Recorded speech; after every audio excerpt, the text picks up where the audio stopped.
Bien, on va recommencer en avance, c'est exceptionnel, donc c'est vraiment très agréable. Et donc, nous allons maintenant assister à la conférence de Jocelyne Trocaz. Alors, Jocelyne, elle n'est pas chirurgien. On se connaît quand même depuis longtemps et puis elle est essentielle pour les chirurgiens. Donc c'est elle est directeur de recherche au CNRS. On ne dit pas encore directeur, hein, c'est directrice. Bon. Et elle dirige l'ABEX CABI et donc elle dédie toute son énergie à des technologies qui sont très très utiles pour nous. Et comme je vous ai dit ce matin, je pense que c'est le moment un peu d'évoquer tout ce que les chirurgiens peuvent faire au point de vue recherche en technologie, pas seulement subir la technologie qu'on leur impose, mais au contraire avec les moteurs, les créateurs, les concepteurs. Voilà. Merci beaucoup d'être là. Merci beaucoup de l'invitation. Je suis vraiment très honorée d'être là et j'ai tout plaisir à vous présenter un petit peu ce témoignage de cette activité qui date déjà un petit peu. Mais vous allez voir qu'effectivement, il ne s'agit vraiment pas de faire des choses en imaginant ce dont vous avez besoin, mais c'est clairement dans un partenariat qu'on essaie de développer des solutions à vos problèmes. Alors, le contexte clinique, vous le connaissez encore bien mieux que moi, hein, clairement, mais je ne vais pas rentrer dans le détail, mais clairement, on voit bien que tout ce besoin d'aller vers le mini-invasif, on en a vu des exemples ce matin, on essaye d'opérer le fœtus avant qu'il vienne au monde, donc on va avoir des accès qui sont très difficiles, très restreints, éventuellement on va avoir des capacités de perception qui sont vraiment plus réduites que quand on fait de la chirurgie ouverte. Et donc tout ça va poser des tas de problèmes à la fois pratiques, très techniques, de dextérité, de perception, et puis de localisation des sites. Alors ça se mélange également au contexte de la médecine à l'heure actuelle, d'améliorer encore l'efficacité, la sécurité, alors la sécurité pour le patient, mais également pour les équipes soignantes. On veut faire mieux, avec moins d'effets secondaires, on veut passer moins de temps, dépenser moins d'argent. Alors est-ce que la technologie fait gagner de l'argent? Je ne sais pas, mais c'est un problème assez compliqué à laquelle il faut répondre. Et puis il y a toute la question de la formation, de l'évaluation, de la certification. Alors il y avait eu un exposé l'année dernière, je crois, ici même, de René Alberti, qui avait expliqué que la demi-vie des connaissances médicales, c'est-à-dire le temps au bout duquel la moitié des connaissances ou des techniques devenaient obsolètes, était de 5 ans, à cause des innovations de plus en plus fréquentes. Donc plus vous innovez, il expliquait aussi que moins vous avez potentiellement de sécurité, puisque à chaque fois il faut réapprendre. Et donc clairement, on a besoin de donner des réponses, de contribuer à donner des réponses à comment améliorer la formation, comment raccourcir le plus possible le temps pendant lequel le chirurgien aura à apprendre une nouvelle technique et comment on va être capable d'évaluer cela. Alors, on est aussi dans l'époque du big data, hein, vous en entendez parler plus que raisonnablement, certainement, mais ça touche aussi la médecine, ça touche la quantité d'informations qu'il y a à gérer pour un patient, la quantité d'images, et donc on va avoir besoin aussi d'outils pour faire ça.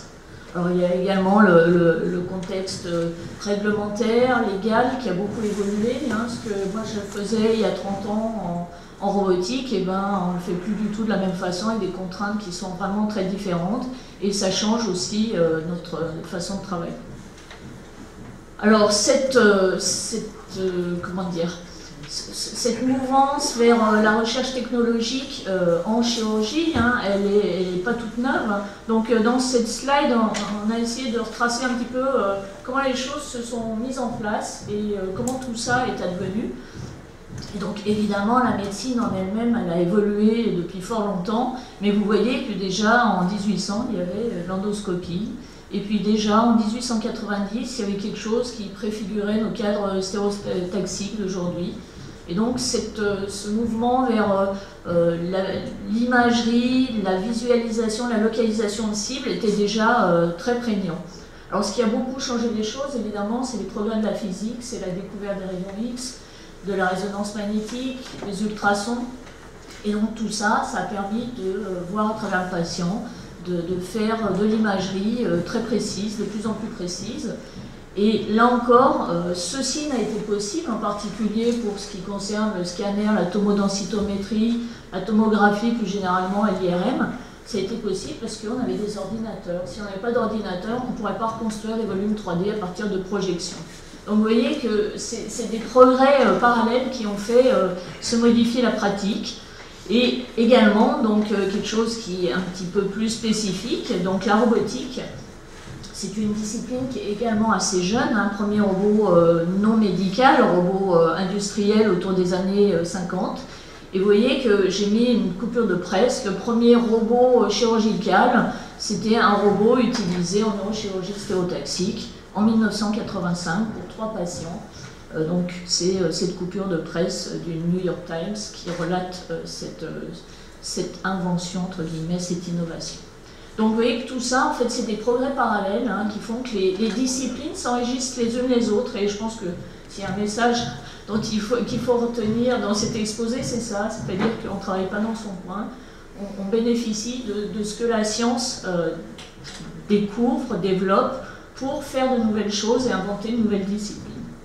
Et donc c'est ainsi en particulier qu'a été créé cet domaine, donc à de multiples noms. Alors nous, à Grenoble, on appelle ça les GMCAO, donc gestes médico-chirurgicaux assistés par ordinateur. Donc c'est un petit peu plus large que la chirurgie, et c'est un petit peu plus large que l'ordinateur, parce qu'il y a de la robotique, il y a plein de choses qui vont assister le clinicien. Alors, il s'est passé plein de choses depuis 1985. Globalement, si on se remet à définir ces objectifs des GMCAO, alors ce qui est important là encore, c'est que ce sont des objectifs cliniques. Ce qui nous intéresse en tant que scientifique ou technologue, c'est de construire des choses, mais ça nous intéresse de les construire dans la mesure où ils peuvent vous être utiles. Et donc là, en l'occurrence, c'est pour aider à mieux planifier un geste, mieux le préparer, utiliser au mieux toutes les informations dont on a à disposition. Ça peut être les images de votre patient, mais ça peut être aussi des images d'autres patients, ça peut être des atlas anatomiques, ça peut être des modèles statistiques, des modèles biomécaniques, etc. Et donc tout ça va vous permettre de planifier au mieux un geste. Alors cette planification peut être plus ou moins automatisée si on sait décrire ce qu'est le geste idéal. Quelquefois, c'est un petit peu plus interactif, ou ça peut passer par la simulation, notamment, par exemple, en chirurgie maxillofaciale. On aimerait pouvoir simuler un geste pour pouvoir le préparer, parce que c'est un geste complexe. Et ensuite, pendant le geste, clairement, on va essayer de guider le clinicien, le chirurgien, en lui offrant ce qu'on appelle des systèmes de guidage, donc qui sont soit robotisés, soit des systèmes qu'on appelle de navigation chirurgicale. Alors, plus récemment, il y a eu aussi l'utilisation de ces technologies pour aider à monitorer le geste. C'est-à-dire, est-on capable, par exemple, vous avez un geste endoscopique, vous avez une image endoscopique, est-on capable, en temps réel, d'analyser ce qui est en train de se faire pour éventuellement détecter un problème ou pouvoir guider le clinicien en fonction du contexte. Donc, il y a tout le côté monitoring du geste qui est également très important. Alors, à Grenoble, je vous raconte ça, alors je vais vous raconter un petit peu ma vie en vous racontant ça, mais je pense que c'est vraiment important.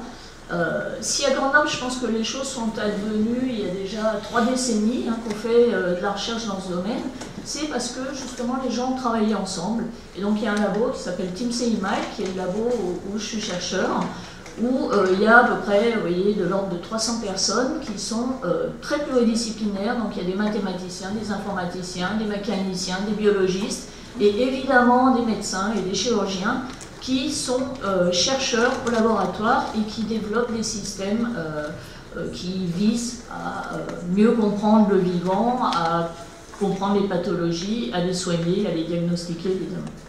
Donc dans ce contexte-là, l'équipe à laquelle j'appartiens, on est à peu près une cinquantaine de personnes, pas 50 permanents évidemment, une cinquantaine de personnes travaillant sur ce sujet.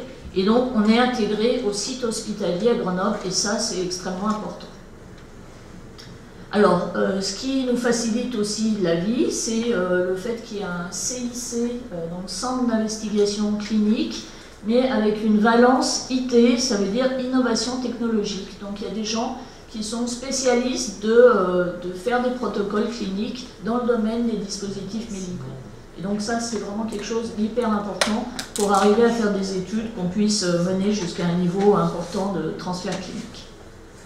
Alors, typiquement, là, c'est beaucoup d'images, je ne vais pas rentrer dans les détails de tout ça, mais c'est pour vous donner un petit peu un ordre d'idée des choses qu'on peut faire dans ces problématiques de GMCAO. Donc, beaucoup de choses sur l'imagerie, je vous l'ai dit. Donc, vous voyez, par exemple, ici, c'est des images ultrasonores dans lesquelles on va essayer de segmenter automatiquement, de détecter automatiquement le cartilage pour pouvoir caractériser une qualité de cartilage dans une articulation.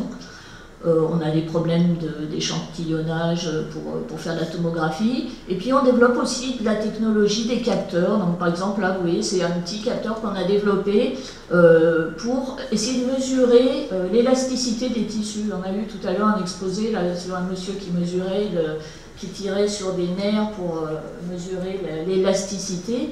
Et bien quand on veut faire de la simulation biomécanique d'un patient, il faut avoir les paramètres de ce patient particulier. Et donc là, ce petit dispositif était fait pour aller toucher le cerveau du patient et essayer de mesurer une élasticité locale qui allait servir à alimenter des modèles. Alors ces modèles, typiquement en neurochirurgie, là vous en voyez un exemple, on a des travaux où on développe des méthodes pour modéliser le brain shift. Alors le brain shift, c'est, peut-être que ça vous est familier, quand on fait de la neurochirurgie, donc quand on fait la craniotomie, en fait, dès qu'on ouvre la boîte crânienne, le cerveau s'affaisse sur lui-même pour des tas de raisons, de position, de liquide céphalo-rachidien, d'équilibrage de pression, etc. Et en fait, si vous avez fait un planning sur de l'IRM avant le geste, dès que vous avez fait la craniotomie, vous pouvez jeter votre planning parce que la cible a bougé à cause du brain shift.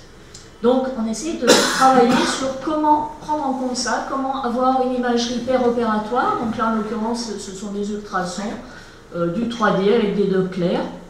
Et on va se baser sur ces informations et sur des modèles biomécaniques pour mettre à jour un planning et essayer de continuer à guider le geste de manière précise. Alors on développe aussi des simulateurs, donc vous en voyez un par exemple pour faire des simulations de biopsie. Et puis après on a toute une phase de recherche qui est vraiment extrêmement importante liée au recalage, ce qu'on appelle le recalage de données, c'est-à-dire comment mettre en correspondance une modalité avec une autre, ou une modalité avec un modèle. Par exemple, vous voyez ici cet exemple-là, c'était pour la chirurgie crânio-faciale encore, où on a un maillage d'un patient X, on a un maillage très précis, et en fait ce qu'on va faire, c'est qu'on voudrait déformer ce maillage pour qu'il colle aux données de notre patient, pour éviter de refaire un modèle à chaque nouveau patient, ce qui est extrêmement difficile à faire. Donc on a des méthodes pour déformer un maillage automatiquement sur des données de patient. Donc ça, voilà, ça permet par exemple de mettre en correspondance une image échographique avec une image IRM pour guider un geste en curithérapie de la prostate. Et enfin, je vous l'ai dit, on a des systèmes de guidage, donc navigation chirurgicale, c'est votre GPS. Vous avez sans doute aussi entendu parler de la neuronavigation, puisque maintenant c'est un standard de la neurochirurgie. Et puis la robotique médicale. Alors à dessein, j'ai mis des robots qui ne ressemblent pas du tout au Da Vinci, parce que tout le monde connaît le Da Vinci, mais pas grand monde sait que la robotique chirurgicale, elle ne se réduit pas au Da Vinci, et elle a commencé bien avant le Da Vinci. Donc là, vous voyez, nous à Grenoble, on a développé des petits robots spécifiques. Donc l'un, c'est un portendoscope, et ça, c'est un robot pour la préparation de coupes osseuses pour les prothèses totales de genoux.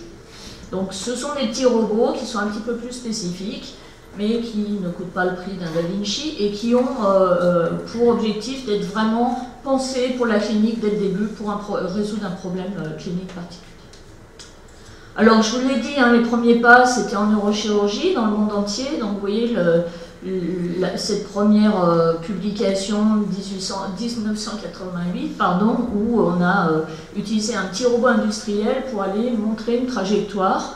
Alors, si je me souviens bien, c'est un petit laser, un rayon laser qui montrait la direction dans laquelle le neurochirurgien devait percer son crâne pour aller atteindre une cible pour faire son opération de neurochirurgie stéréotaxique.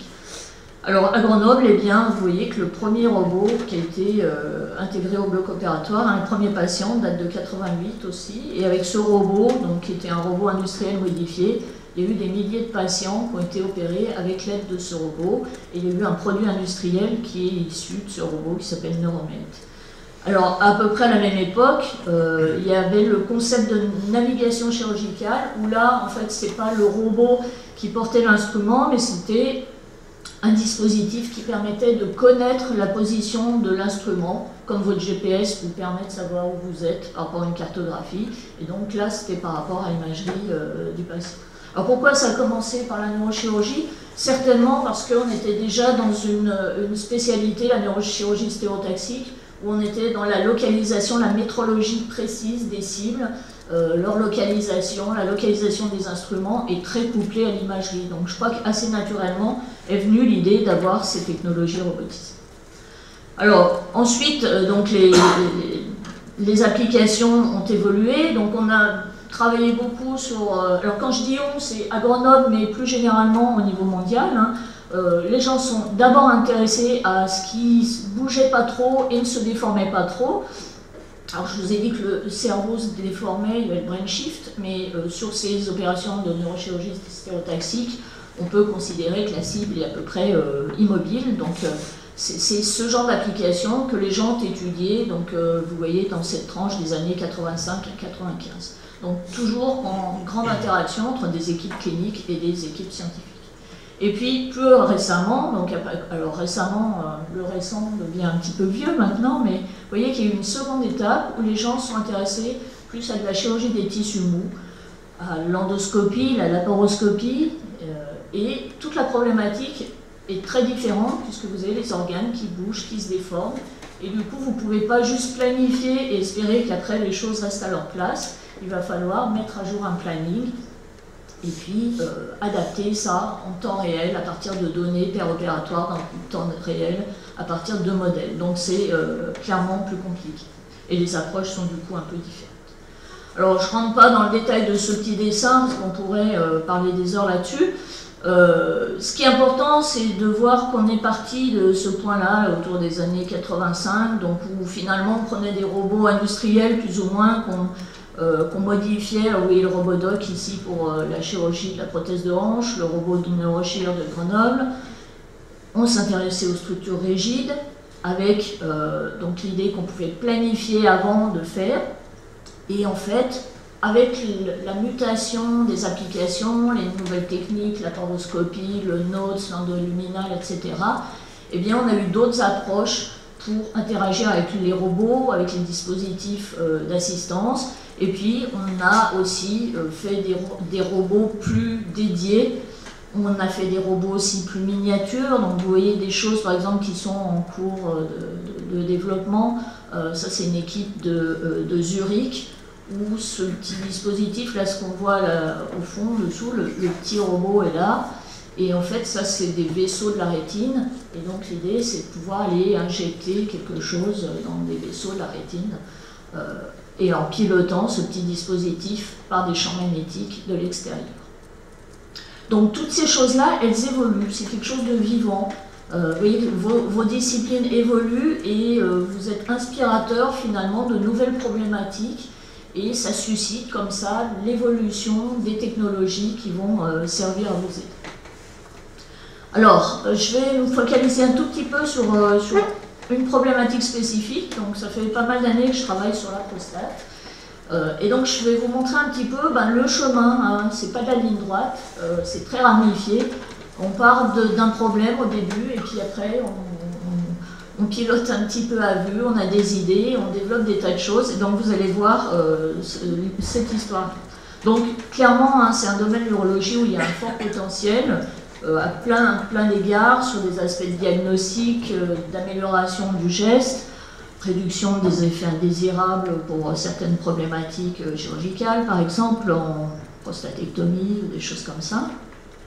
Et donc, clairement, il y avait de la place pour des assistances, sachant également qu'il y avait une mouvance dans ces disciplines, dans la chirurgie du rein, puis maintenant dans la prostate, pour avoir des thérapies de plus en plus focales. Alors, comment l'histoire a commencé? Alors, le point focal dont il s'agira, c'est les biopsies de la prostate. Donc ça, c'est un sujet sur lequel j'ai commencé vraiment à travailler en 2003, mais l'histoire, elle est plus longue que ça, parce que, effectivement, c'est déjà une succession de choses. J'avais travaillé sur les problèmes d'imagerie de la prostate en radiothérapie à partir des années 90 avec le professeur Bolla dans le service de radiothérapie à Grenoble. Et en fait, toute la problématique, c'était de repositionner les patients précisément pour faire le traitement de radiothérapie de la prostate. Alors au début, on pensait que la prostate ne bougeait pas par rapport aux os, donc on se basait sur les os. Et puis l'imagerie venant, on s'est aperçu que ce n'était pas tout à fait le cas. Et du coup, nous, on a développé des méthodes, vous voyez là, de recalage d'images ultrasons avec un modèle 3D. Donc ce que vous voyez en rose, en fait, c'est des contours qui proviennent d'images échographiques positionnées dans l'espace. Ce n'est pas vraiment des sondes 3D, mais ce sont des sondes 2D localisées dans l'espace. Et on recalait ça avec des scanners pour pouvoir positionner précisément le patient. Alors on travaillait avec des équipes également de radiophysiciens dans ce contexte-là. Et l'un d'eux est allé à Harvard autour des années 2000 et il a vu que les gens faisaient des curie-thérapies sous IRM. Donc, ce qui est une méthode quand même assez luxueuse. Et donc, il s'est dit, à Grenoble, on sait faire amener l'IRM sur les données échographiques en péropératoire. Pourquoi on ne ferait pas ça en curie-thérapie? Donc, c'est comme ça qu'on a aussi commencé à travailler sur des méthodes de fusion d'images pour guider la curie-thérapie de la prostate. Donc, c'était des premiers travaux, également avec des problèmes de fusion de données entre, c'est ce que vous voyez ici, ça c'est le résultat, je vous l'ai déjà montré tout à l'heure. On s'est superposé pour une sonde, une image échographique réelle, on sait calculer les données correspondantes dans l'IRM. Je ne dis pas l'image correspondante dans l'IRM parce que comme la prostate va avoir bougé, va s'être déformée, il faut reconstruire une image à partir des données IRM.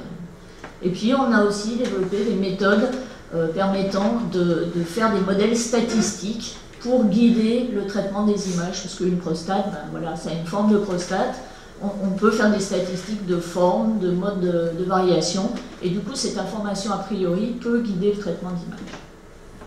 Alors à cette époque-là, donc est arrivé à Grenoble, dans mon équipe, j'ai travaillé avec Pierre Moser, qui était urologue et qui est toujours à la Pitié-Salpêtrière, et il a fait un DEA avec moi, alors le master de l'époque, sur la ponction du rein guidée par ordinateur, et on a commencé justement à évoquer les difficultés qu'il avait pour faire des biopsies en sachant ce qu'il faisait, et du coup c'est comme ça qu'on a commencé à travailler sur des méthodes là encore de traitement d'image pour savoir localiser les biopsies, faire une cartographie des biopsies qu'on prélevait, et également, éventuellement, savoir aider le clinicien quand il a vu une cible suspecte sur un examen IRM, savoir en péropératoire le guider avec les images échographiques à aller atteindre cette cible. Alors, ce projet-là, il a eu plein de produits dérivés. Alors, dérivés, c'est un petit peu un terme péjoratif, mais ce n'est pas le cas. Alors, en premier lieu, j'aurais dû mettre celui-là en premier, c'est... ces travaux-là ont été très vite développés en collaboration avec une entreprise qui s'est montée à Grenoble.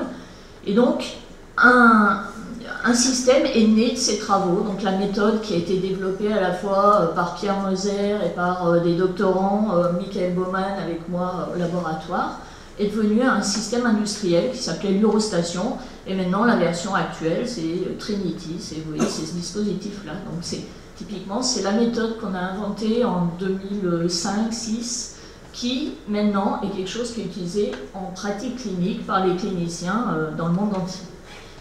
Alors, il y a eu plein de produits dérivés parce qu'on s'est rendu compte qu'on avait acquis plein de données sur les patients pour faire l'évaluation clinique et que ces données, elles étaient fort utiles pour éventuellement entraîner les jeunes urologues à pratiquer des biopsies avant de le faire sur des vrais patients. Donc on a développé un simulateur, vous envoyez une petite photo ici, donc où il y a un petit dispositif qui permet de bouger une sonde d'échographie virtuelle et de simuler des images échographiques de patients à partir de vraies images enregistrées pendant des vraies séances. Et on en est à l'évaluation du transfert de cet apprentissage. Parce qu'il ne s'agit pas d'apprendre à utiliser un simulateur, Il s'agit qu'une fois que vous savez faire la biopsie sur le simulateur, vous sachiez la faire sur le vrai patient. Donc cette évaluation de transfert, c'est ce qu'on est en train de faire sur une étude cadavérique avec Gaël Fiard, qui est urologue au CHU de Grenoble. Et puis il y a eu des tas d'autres projets également dans la suite de tout ça, concernant la curithérapie. Donc on développe un robot pour la curithérapie. On a des choses aussi un petit peu plus futuristes. Alors je vous en dis juste 2 mots, juste pour vous donner une idée de ce que ça peut être. Vous avez tous vu les aiguilles biseautées. Quand on enfile une aiguille biseautée, elle a tendance à se tordre dans la direction du biseau. Alors, en général, c'est quelque chose qui embête les cliniciens, donc ils tournent leur aiguille pour avoir des lignes à peu près droites quand ils ont envie d'aller en ligne droite. Et donc, il y a quelques années déjà, il y a des gens qui se sont dit, au lieu de penser que ça c'est un défaut, pourquoi on n'utiliserait pas ça pour faire des trajectoires courbes avec des aiguilles droites?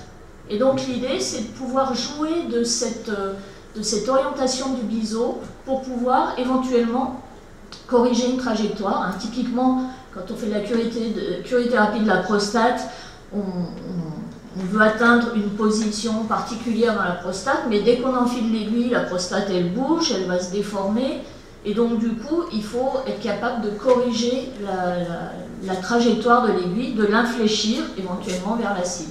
Donc voilà, ça c'est des travaux qui sont encore un petit peu amont parce que c'est vraiment assez compliqué à modéliser, mais c'est des choses qui peut-être dans quelques années seront utilisées en clinique. Alors, pourquoi je vous raconte tout ça? Pour vous montrer, oui, que c'est une longue histoire et que pour que cette histoire elle marche bien, il faut des partenariats. Et donc là, à Grenoble, ce qui a bien marché, c'est que dès le début, on a eu des partenariats cliniques qui ont duré sur le long terme. Et puis, on a eu beaucoup d'entreprises qui ont été créées en lien avec des travaux que l'on fait. Et du coup, c'est ce triptyque là qui fait qu'on a fait des choses ensemble. Et vous voyez qu'il y a eu aussi beaucoup de cliniciens. Là, je vous ai mis la liste des étudiants, des chirurgiens que j'ai encadrés, chirurgiens où il y a deux ou trois radiothérapeutes aussi, j'ai encadrés sur ces thématiques-là, donc soit dans des masters, soit dans leur thèse de médecine, leur thèse de sciences, et puis des HDR. Et donc c'est parce que ces gens-là ont travaillé avec nous pendant toutes ces années que, eh bien, on a fait des choses, on les a fait évoluer, et ça a donné des choses qui sont transférées en clinique. Alors, évidemment, il faut aussi des chercheurs qui s'intéressent un peu aux applications, parce que si vous n'aimez pas les applications, il ne faut pas venir chez nous. Moi, je dis ça pour les chercheurs non cliniciens. Et donc ça, c'est vraiment important d'avoir ce goût de la finalité clinique. Et comme je vous l'ai dit, donc on a eu des partenariats industriels avec des financements, des cofinancements de thèse de deux sociétés, donc Praxim, qui était une société fondée en 1995 à Grenoble, pour disséminer nos travaux sur les GMCRO, et plus tardivement Quellis, qui a été créé en 2006 par Antoine Leroy, qui était un de mes anciens étudiants de thèse, qui travaillait sur la ponction du rein et qui a monté cette entreprise qui vend l'Eurostation. Alors, ce petit schéma est compliqué, mais c'est juste pour vous dire, pour redire une fois encore que voilà, c'est un travail de tous les jours où les choses comment dire, évoluent avec la participation des cliniciens et des chercheurs pendant tout le processus. Alors souvent, le problème initial, c'est quand même un clinicien qui le pose, issu de sa pratique. Ça peut aussi être quand on commence à fréquenter des cliniciens, comme c'est mon cas depuis 27 ans, eh bien, on commence à avoir aussi des idées par soi-même. Quand on voit des choses, on se dit, ben, peut-être que là, ce que j'ai fait dans ce cadre-là, peut-être ça pourrait servir aussi. Il faut que j'imagine comment ça peut marcher, mais en général, voilà, on fait ça vraiment en bonne intelligence, en partenariat. Donc il y a ce problème du début, il y a une idée du début qu'il faut creuser. On va trouver un premier concept de système, on va peut-être breveter des choses, et puis on va faire des prototypes pour prouver ce concept.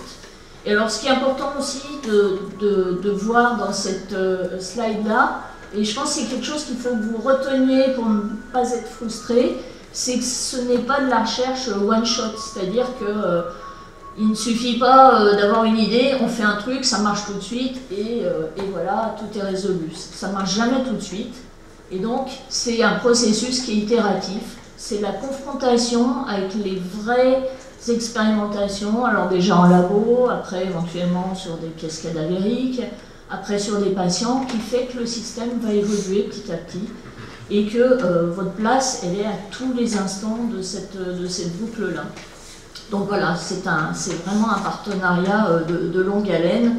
Alors, j'ai fait des petits trous aussi tout autour parce que à chaque instant, vous allez travailler sur quelque chose et puis ça peut vous donner encore une idée pour autre chose. Et du coup, voilà, c'est comme ça. Vous avez vu un peu l'histoire avec mon problème de biopsie. On a commencé à bosser sur le guidage de biopsie. On a fait le simulateur, puis on a fait d'autres choses et les choses comme ça se construisent de manière très incrémentale. Donc, s'il y a un message à retenir, c'est qu'on a besoin de vous. Hein. Donc, les cliniciens sont absolument indispensables dans cette roue-là de l'innovation et à tous les instants, hein, à la fois pour spécifier les besoins, mais aussi pour discuter des solutions, pour les confronter à l'expérimentation, les faire évoluer. Et donc, voilà. Donc, bienvenue à tous hein, pour des travaux encore. Alors si vous êtes là, c'est que déjà vous êtes sensibilisés, mais peut-être que certains qui verront les vidéos auront l'idée après de faire ce genre de recherche. Et donc je voulais évidemment remercier à la fois mon employeur, CNRS, qui me permet de faire des choses passionnantes depuis beaucoup d'années, et puis tous les gens avec qui on travaille, les cliniciens évidemment, premier titre, les patients, et puis nos partenaires et les financeurs. Et donc, je suis prête à répondre à vos questions.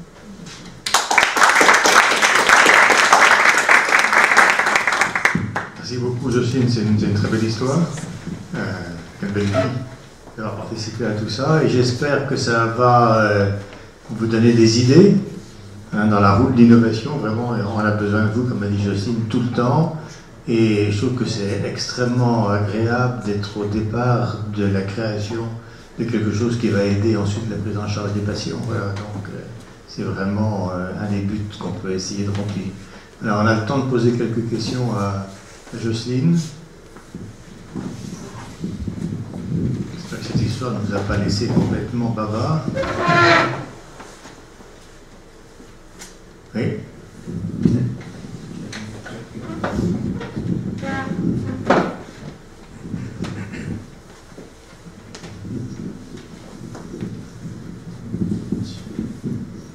Bonjour, merci beaucoup pour cette présentation qui effectivement est une aventure passionnante.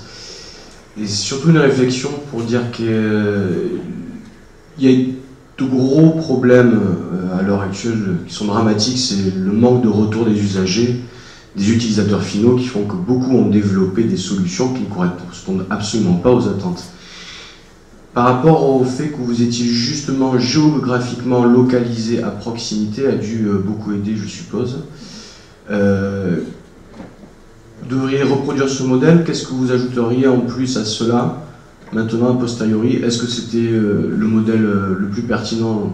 Probablement, mais qu'est-ce qu'on pourrait apporter de plus avec la localisation géographique, la création d'entreprises qui développent en plus ces outils, la mise en place chercheurs-chirurgiens côte à côte? Est-ce que vous voyez aussi d'autres choses qui pourraient faire en sorte d'améliorer encore tout cela?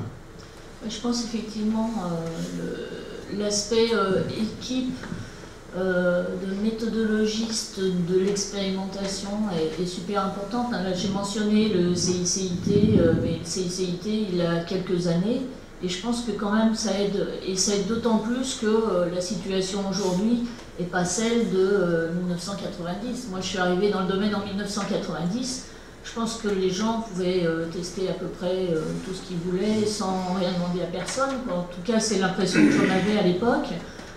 C'est pas forcément la chose qu'il faut faire, mais en tout cas ça s'est vraiment complexifié et ça l'est de plus en plus, et le rôle des industriels de ce fait-là est de plus en plus important assez tôt, parce que sinon, moi je vois là on est dans la, comment dire, l'essai de transfert clinique du robot de curithérapie, et c'est extrêmement compliqué d'un point de vue réglementaire maintenant. Quand on est universitaire, de faire ces évaluations-là, si on n'a pas d'industriel, c'est vraiment très compliqué. Donc, à la fois ce côté industriel et puis les équipes de méthodologistes. Je voudrais revenir sur la notion de proximité géographique à Grenoble. Nous avions visité votre site, votre campus, il y a 4 ans, avec François Richard, vous vous souvenez, et on avait été frappé par la petite taille finalement du campus qui fait moins de 50 hectares.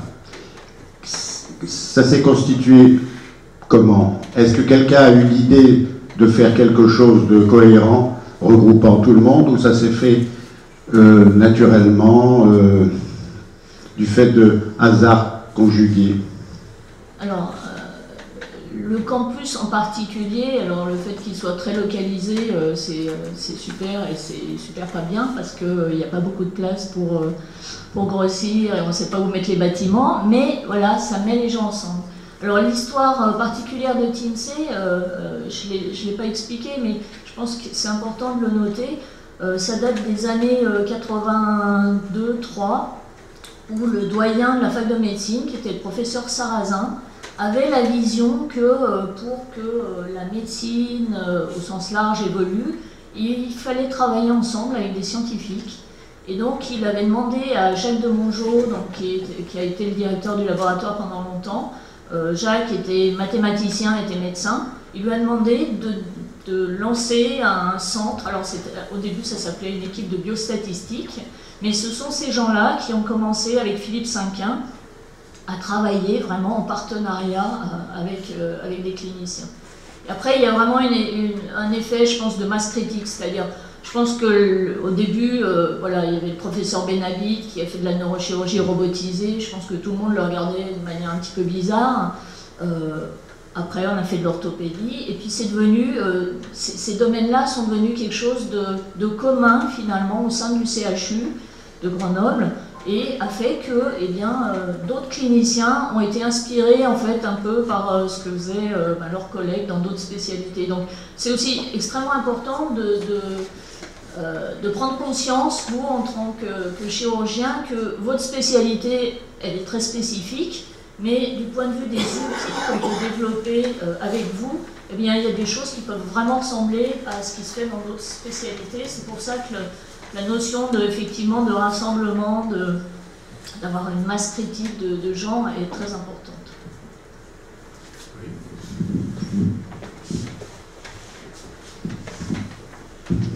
Oui, bonjour madame, Jean-Pierre Richet. On est l'équipe qui a construit non pas les simulateurs, mais le modèle en simulation SimLife. Et je vous rejoins complètement sur tout ce que vous avez dit. Et à l'heure actuelle, pour avoir des subventions, parce que nos jeunes, ils vont avoir besoin d'argent, si vous n'avez pas une équipe transversale, notamment avec la fac de sciences, comme c'était le cas pour nous, et si vous n'avez pas un projet qui introduit des industriels de façon solide et fidèle, vous n'aurez pas l'argent de départ. Donc les plateformes, les projets à l'heure actuelle doivent être construits de façon vraiment transversale au-delà des frontières universitaires. Tout à fait.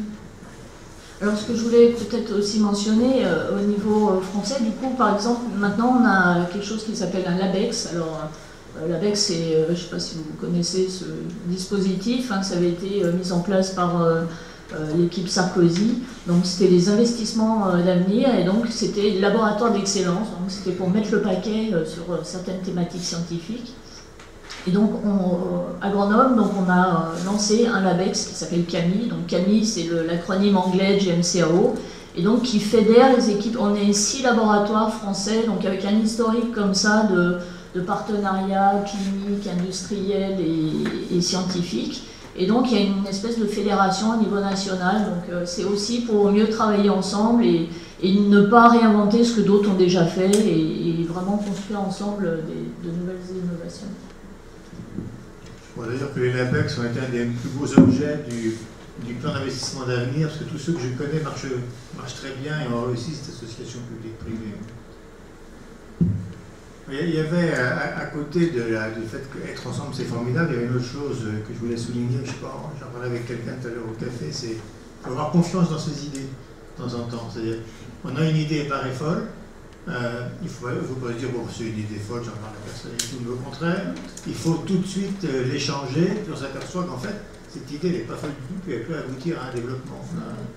Et donc, ayez confiance. Souvent en France, on apprend au contraire à se cacher un petit peu, pas dépasser le niveau, non. quand on a une idée, il faut essayer de la faire pousser.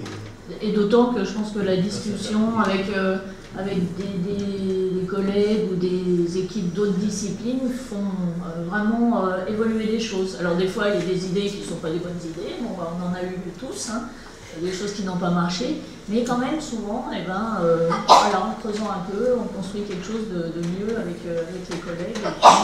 Et puis quelquefois, voilà, ça donne des systèmes qui sont utilisés en clinique et du coup ça fait vraiment bien plaisir aux chercheurs que je suis. Et c'est vrai que c'est dans les autres disciplines que les gens vont se rendre compte que votre idée elle est bonne. Voilà, c'est pas forcément dans la vôtre. Mais c'est le mathématicien va se rendre compte que, bah oui, ça c'est formidable, il n'y avait pas pensé. Est-ce qu'il y a d'autres questions pour Jocelyne?